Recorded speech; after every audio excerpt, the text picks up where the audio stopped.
See this as a morning, Pep. Back in Premier League action at Newcastle, they maybe have underperformed a little bit this season, but do you still see this as a major test? Top team. I never see the table when we analyze opponents. Top team. Have been one of the toughest players in the last years, and have been a good games. The atmosphere is Champions League team, so they're doing really well. So. But we're ready again for a new challenge. Can I ask you about Donnarumma? For these big away games in particular, does it give you confidence knowing that you've got someone of his calibre and experience behind you? We have an incredible two keepers, with Gigio and James. I'm really impressed with James Trafford, how developed since left in the academy here, how grew up in the previous seasons, especially in Barley, with Vinny and Scott Parker and Gigio. You know, always I said, when you start with 70 years old playing with Milan, AC Milan, is because you are something special. So all the players are qualified for the World Cup, and hopefully the last one, Gigio, can do it.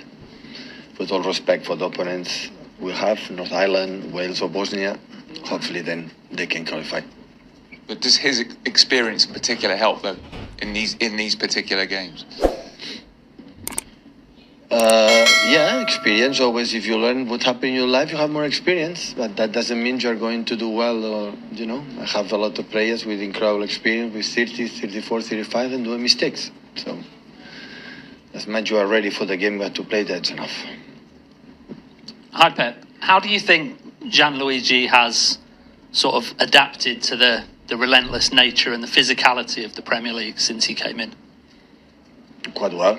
In terms of physicality, I don't know, is someone more physical than him. So, yeah, I adapt quite well. I think so. Need time, but yeah, I think the team evolved well lately and help everyone to help the keepers and the keepers to strike us. And in terms of title races, you've been in many of them over the years, so you've experienced all kinds of different scenarios. How important are those little swings in momentum, like the last fixture where you beat the champions and Arsenal slip up on the same weekend? Can those moments have a really big bearing over the course of the season?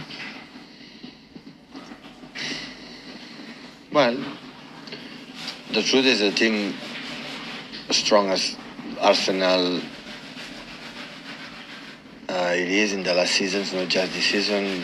I guess so impeccable in many things. So the feeling that I had in the past when we fought incredibly against Liverpool, I had the feeling that we'll not drop much points, and if they can take a lot of distance, it will be difficult to catch up with what's similar like Liverpool last season. And after that, I had that moment, experience we have in our careers, and we take advantage for 9, 10, 12 points. You play that games more easy, and nothing wrong happen if you drop points, no? And the other ones from behind have to put incredible pressure, and that's why when the distance is so big, it's more difficult. But at the same time, we are in November, and in November, in this league, nothing defined.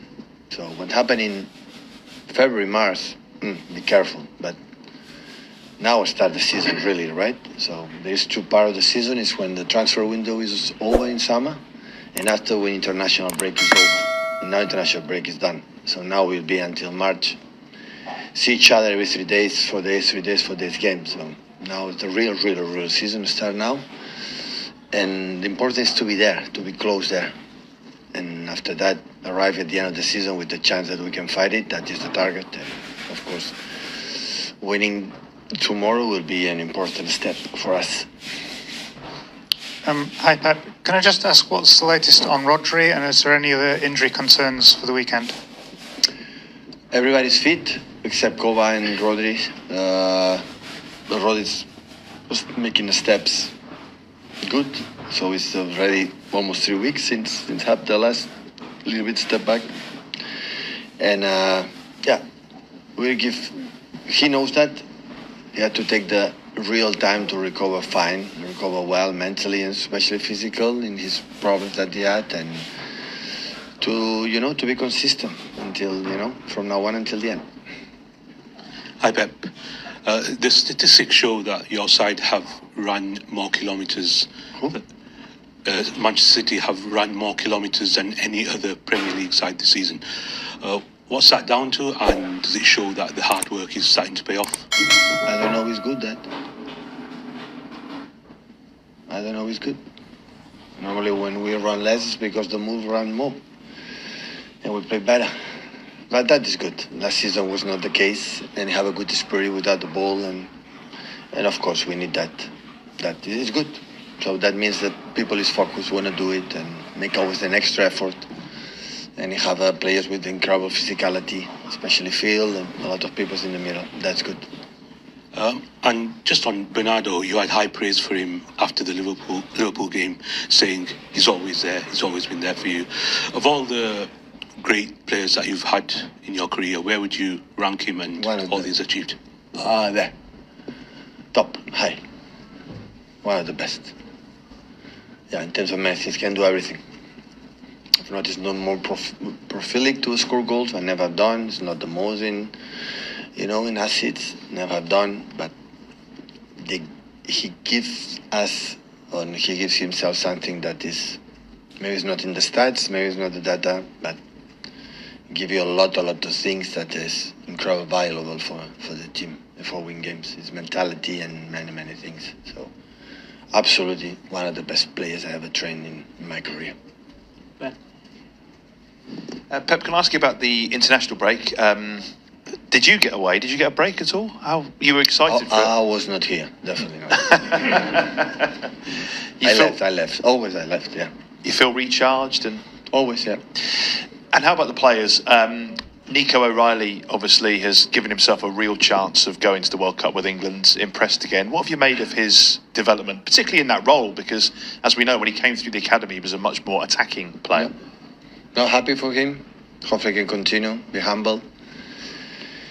Hopefully he cannot be confused. You're normally at that age sometimes when you reach maybe the highest level, play with your country, with the national team. Hopefully can be stable and absolutely delight, for academy, for all the people who work with him, for the academy from Man City, the little boy, for all the managers, the scouts, and all the people who is involved in his development, reach, the national team. For me, is a big compliment for him. I don't know if you saw Wayne Rooney picked his top 3 players of the Premier League so far. He went for Semenyo and Buemo and Gyökeres. So no Man City players, but I suppose no Erling Haaland either. I mean, this is fun. You think he's right? Absolutely. It's your opinion, everybody. You would choose another one, right? I might choose Erling Haaland. You choose another one. Are you right? So, it doesn't matter. So when you decide that, I'm more than fine. Come on. It's not a big issue, big problem. On Erling, another 4 goals for Norway. They're going to the first World Cup since 1998.